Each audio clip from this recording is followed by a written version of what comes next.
तो सो जाने जही देहु जनाई। तो आप ही तो योग। हमसे एक साधक ने पूछा फोन पे, बड़े लगन वाले साधक हैं, तो ऐसे प्रेम है इसलिए पूछा। बोले भगवान का जनाने का क्या मतलब है? हमने कहा भाई हमें ऐसा लगता है कि सारे योग जो जिज्ञासा को पूरी करने के लिए बनते हैं वो हमारे बस की तो बात ही नहीं है। गुरु मिलाना, वातावरण देना, शरीर स्वस्थ रखना, मन को सावधान रखना, सुने हुए को मन को समझ में आ जाए। ऐसा भी तो होता है ना कि सुना और पकड़ में ही ना आवे, अब क्या करोगे? ये भी तो सब होता रहता है। गीता में भगवान ने कहा मत्त स्मृतिर ज्ञानम अपोहनम च। इतना ही नहीं, एक और बारीक सी बात है, इस पर ध्यान दें। कोई विश्व में कभी भी अगर जिज्ञासु बना है, मुमुक्षु बना है, तो वो प्रभु की कृपा के कारण ही बना है, अहेतु की कृपा के कारण बना है। क्या अहेतु की कृपा है? कि व्यक्ति चाहे जो भी प्राप्ति कर ले, उसको चाहे जो भी उपलब्धि हो जाए, थोड़ी देर में वो उससे निराश हो जाता है। जिस उपलब्धि के लिए वो माने धर्म अधर्म कुछ भी करने को राजी था, जिस उपलब्धि के लिए पता नहीं वो जान देने को राजी था, जब वो उपलब्धि हो गई तब उसको भीतर भीतर ये लगने लगता है कि नहीं नहीं, मुझे कुछ और शायद चाहिए था, कुछ और चाहिए था। ये जो भीतर से उसको उपलब्धि अलम जो प्राप्ति है, जो उपलब्धि है, वही अब सम्यक तृप्ति का हेतु है हमेशा के लिए। ये जो नहीं लगता, अच्छा किसको नहीं लगता? मुझे लगता है किसी को नहीं लगता। दुनिया में ऐसा कोई नहीं है जिसको कोई भी उपलब्धि अंततः संतुष्ट कर दे। जब वो चीज मुझे प्राप्त हो जाती है, अच्छा है, कोई कोई निंदा थोड़ा उसकी करते हैं, लेकिन फिर वही मेरे संतोष का समग्र कारण बन जाए, वो लगता नहीं। लगता है ये तो जीवन शरीर चलाने का साधन बन गया। और फिर उसमें जो दोष दिखने लगा, दोष रहता है और वो दिखता भी है और वो मन को चुभता भी है। चाहे उसको किसी तरह से संभालें, ये कहें कि ये प्रोफेशनल हैजार्ड है। आखिर प्रोफेशनल हैजार्ड बने क्या? शोभन से शोभन प्रोफेशन, उसका जब धुआं लगता है ना, आंख में नहीं मन में, ठीक है, मन को चुभता है। बोले अरे यार, बोले आप तो इस प्रोफेशन में हो, सच ए नोबल प्रोफेशन। वो कहता है हाँ हाँ, तो कहना ही पड़ेगा। अपने मन में उसकी जो अनुभूति है, वो कहता नहीं यहाँ भी कुछ कुछ चीजें हैं ऐसी। तब उसको गीता के वचन याद आते हैं सर्वारंभा ही दोषेण धूमे नाग्निरिवावृता। यहाँ तो ऐसा कोई काम नहीं है जिसमें धुआं न लगता हो। गीता जी ने कहा है, ध्यान रखना। जब चीफ्स को कहा जाता होगा कि आपको ये नहीं ये करना है, आर्मी के चीफ को, तो वो 12 लाख की सेना का सेनापति बनने का कितना सुख मिलता होगा उनको। उबलते हैं लोग, मेरी भी बात होती है। जब किसी योग्य को सही समय क्या बताएं,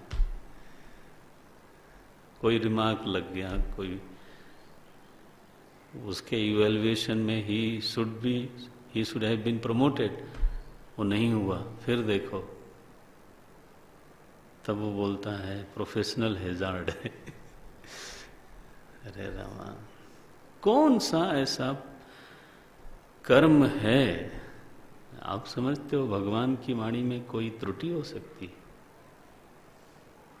18वें अध्याय में आके भगवान बोले त्याज्यम दोष वदित्य के कर्म प्राहुर मनीषिणा।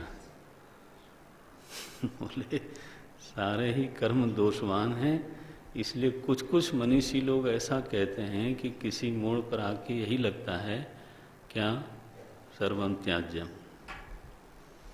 अच्छा, ये किसकी कृपा है?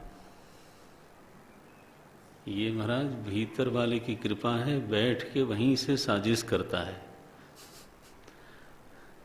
वहीं से साजिश करता रहता है कि नॉट दिस नॉट दिस। और कौन बताओ, अगर वो चुप बैठ जाए तो हम तो महाराज झुंझुने में मस्त हो जाएं। हम लोगों की तो ये औकात है, वो जो कंचे होते हैं ना उसी में खुश। इसलिए हमारा तो बिल्कुल साफ साफ ऐसा समझ है कि विश्व में कभी भी कोई भी मुमुक्षु हुआ है, होगा और है, वो अंतस्थ प्रभु की कृपा के बिना नहीं है। वो आपको खुश होने ही नहीं देता, बड़ा ही साजिशी है भाई।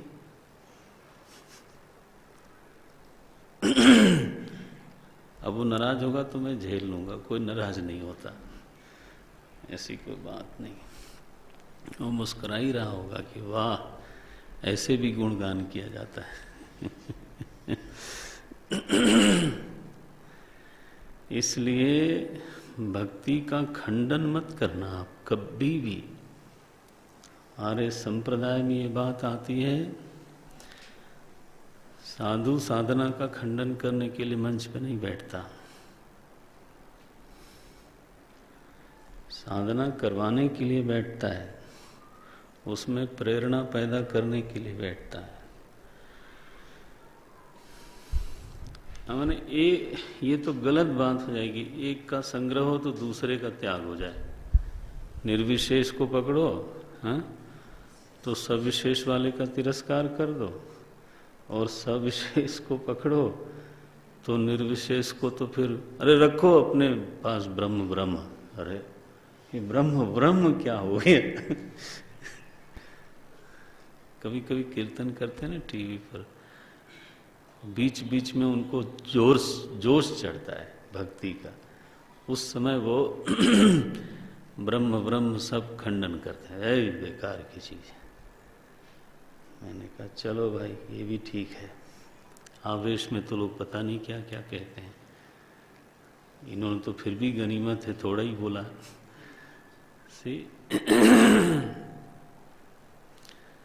यद उपास्यम इदम रूपेण तद ब्रह्म नास्ति, इतना कहा गया है।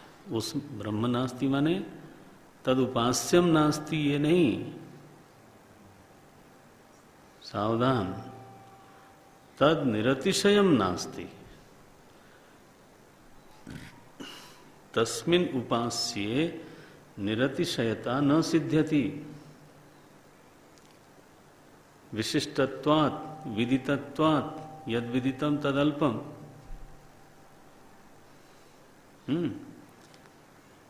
तस्मिन् बृहत्ता न सिद्ध्यति, ये अभिप्राय है।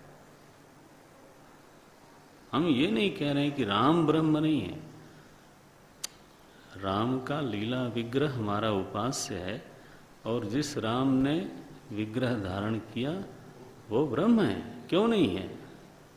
जब तुम हो सकते हो तो राम कैसे नहीं हो सकते? बोले